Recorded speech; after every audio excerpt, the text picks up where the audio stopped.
Hello and welcome दोस्तों। मैं आज आपको हिंदी पोएम के बारे में बताऊंगा। ये चिड़िया रानी के बारे में है। चिड़िया रानी तुम हो पेड़ों की रानी, सुबह सवेरे उठ जाती हो, ना जाने क्या गाती हो। क्या तुम भी पढ़ने को जाती हो या नौकरी करने को जाती हो? शाम से पहले आती हो, बच्चों का दाना लाती हो, भर भर चोंच खिलाती दाना, चूं चूं चहक सुनाती गाना।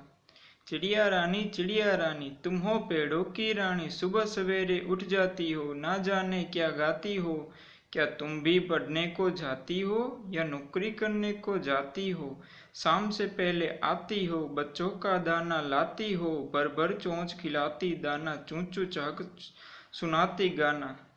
चिड़िया रानी तुम हो पेड़ों की रानी। Thank you so much for watching. Please like share and subscribe the channel.